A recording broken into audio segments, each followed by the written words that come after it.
ছুটির দিনে সকালের জলখাবারে বানালাম কড়াইশুঁটির কচুরি আর তার সাথে আলুর দম।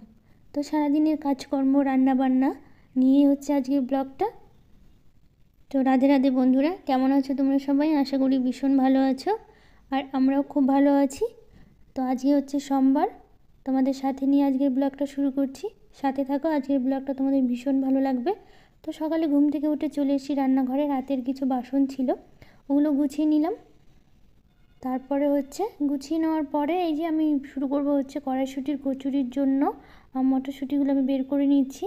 এগুলো কালকে বাবানের পাপা হাটে গিয়েছিলো তখন নিয়ে এসছে, তো ওগুলো বের করে নিয়ে তারপরে হচ্ছে আমি আটাটা মেখে নিচ্ছি। আটাটা মেখে রেখে দেবো, তাহলে আটাটা একটু নরম হবে, সফট হবে। তো এইদিকে মেখে রেখে তারপরে বাকি কাজগুলো আমি করে নেব। তো দেখো আমি মটরশুঁটিটা বেটে নিয়েছি, আলুর দমের জন্য আলু সেদ্ধ করে নিয়েছি, আর মশলাটা বেটে নিয়েছি। আর পাশে হচ্ছে আমি আলুর দমটা লবণ হলুদ দিয়ে ভাজতে বসিয়েছি।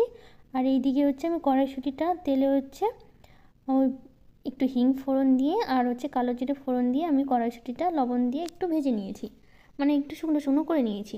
তো ওইদিকে আলুর দমের মশলাটাও কষানো হচ্ছে, আলুর দমটাও হচ্ছে। আর এদিকে দেখো আমি পুরটা ভরে নিচ্ছি আটার মধ্যে গোল গোল করে। আর এইদিকে দেখো আমি জল দিয়ে দিয়েছি, কষিয়ে নিয়েছি। আলুর দমটা পাশে হচ্ছে, আর পাশে এইদিকে কিন্তু আমার হচ্ছে কচুরিগুলোও হচ্ছে। দুটো একসাথেই করছি কারণ ঘুম থেকে উঠতে দেরি হয়ে গেল, আর সকালে একটু বাসি কাজও ছিল, ওগুলো করতে করতে না একটু কাপড়ও কেচেছি সকালে। এই করতে করতে দেরি হয়ে গেল। আর ছুটির দিনে তো কাপড় কাচা লেগেই থাকে, এমনি রোজ দিনেও কাচা হয়, ছুটির দিনে একটু বেশি কাচা হয়। তো ওই জন্য একটু দেরি হয়ে গেল। তো এদিকে সবার খিদেও পেয়ে গেছে, তো ভাবলাম দুটো রান্না একসাথে করি, তাহলে একটু তাড়াতাড়ি হবে। তো সেই জন্য পাশে আমি আলুর দমটা বসিয়ে দিয়েছি, আর এদিকে কচুরিগুলোও করে নিচ্ছি। কচুরিগুলো দেখতেও ভীষণ সুন্দর লাগছে, কি সুন্দর ফুলছে। আর এদিকে দেখো আমার আলুর দম একদমই রেডি, আর কচুরি কয়েকটাই বাকি আছে, তাহলেই আমার হয়ে যাবে। আর এখানে ভেজে ভেজে সব তুলে রেখে দিয়েছি। আর খেতে কিন্তু খুবই ভালো হয়েছিল কচুরিগুলো খেতে। তো একা একা করতে করতে একটু সময়টাও লেগে যায়, কারণ একা হচ্ছে বেলতে হচ্ছে, পুরটা ভরতে হচ্ছে, একাই রান্না করতে হচ্ছে, তো তার জন্য একটু দেরি হচ্ছিল করতে। আর ওইদিকে তো সবার খিদে পেয়ে গেছে, সবাই বলছে কখন হবে কখন হবে। তো এইদিকে আমার রান্নাও শেষ, তো সবাইকে খেতে দিয়ে দেবো। তো বাইরে এসেছিলাম, দেখো আমার এই গাছের ফুলগুলো কি সুন্দর ফুটেছে, দেখতে কিন্তু ভীষণ সুন্দর লাগছে, তাই তোমাদের সাথে একটু শেয়ার করলাম। তো এইদিকে আমি হচ্ছে খেতে দিয়ে দিয়েছি সবাইকে। বাবানের পাপা খাচ্ছে, বাবান খাচ্ছে, আর ওর ঠাকুমা খাচ্ছে। তো তিনজনকে খেতে দিয়েছি, আমিও খেয়ে নিয়েছি। খেয়ে দিয়ে তো বাসনগুলো যা ছিল একটু বাসনগুলো সব মেজে নিয়ে তো আমি আবার ঘরে আসলাম। বেড কভারটা চেঞ্জ করতে হবে, অনেক দিন ছিল, মানে এক সপ্তাহ হয়ে গেল বিছানো ছিল, তো একটু নোংরা হয়ে গেছে, কারণ এই ঘরটাতে সবথেকে বেশি আসা হয়, আর পরিষ্কার না উঠালেও হয় না, 4-5 দিন পর পরই হচ্ছে পরিষ্কার করা হয়। তো এইদিকে বেড কাভারটা উঠিয়ে আমি দেখো কিছুটা কাপড় কেচেছি।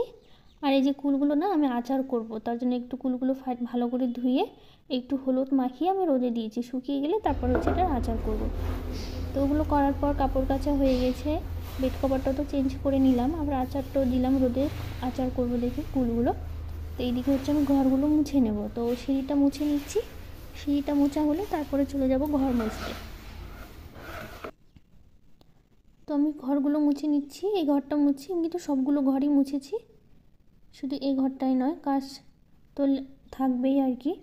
তো এইদিকে খাওয়া দাওয়ার পর বাসনগুলো মেজে সব কাজগুলো করে নিয়ে তারপরে হচ্ছে ঘরটা মুছছি। আর ছুটির দিনে আজকে না স্নান করতে করতে এত দেরি হয়ে গেছিলো, আর ঘরগুলো না আমি পরিষ্কার করছিলাম। এই ঘরের চোখের নিচটা এত ধুলো পড়েছিল, আর খাটের নিচে তো ঢোকা যায় না, যত দূর পারি হাত দিয়ে পরিষ্কার করে নিই। আর এই ঘরে না চোখের নিচটা একদম নিচে ঢুকিয়ে তারপর হচ্ছে পরিষ্কার করেছি, অনেক ধুলো পড়েছিল। তো এইদিকে আমার ঘর টরগুলো মোছা হয়ে গেছে। তো আমি হচ্ছে শাশুড়ি মাকে নিয়ে যাবো হচ্ছে স্নান করাতে, যেহেতু উনি চোখে দেখতে পারে না, ওই হাত ধরে নিয়ে যেতে হয়, স্নান করানো খাওয়ানো সব কিছু করিয়ে দিতে হয়। তার জন্য ওনাকে নিয়ে যাচ্ছি হচ্ছে আমি স্নান করাতে। জল ভরে দেবো, স্নানটা নিজে নিজে করতে পারে, কিন্তু ওই ধরে নিয়ে যেতে চেয়ারে বসিয়ে দিতে হয়, তারপরে স্নান করায়। তো এইদিকে উনি স্নান করছে, এদিকে বাবানকে আমি স্নান করে দিয়েছি। তো ওকে রেডি করে দিচ্ছিলাম, জামা ঠামা পরিয়ে চিনি করে ক্রিম তেল সব লাগিয়ে দিয়েছি। তো বাবান এদিকে রেডি হয়ে গেছে। তো আবার হচ্ছে বাবানের পাপা গেছিলো হচ্ছে বাজারে, তো যেহেতু ছুটি ছিল তো একটু বাজার দেরি হয়ে গেল যেতে। তো ওর মাছ নিয়ে এসছে, মাছগুলো আমাকে ধুয়ে দিচ্ছে। আসলে ওই বেশিরভাগ টাইমটা না ওই আমাকে মাছ ধুয়ে দেয়, মাছ মাংস যাই হোক ধুয়ে দেয় আর কি। তো এইদিকে আমি হচ্ছে আবার রান্না বসিয়ে দিয়েছি, বাজার থেকে কাঁঠাল নিয়ে এসছে। তো কাঁঠালের তরকারি করব দুপুরের জন্য আর কি।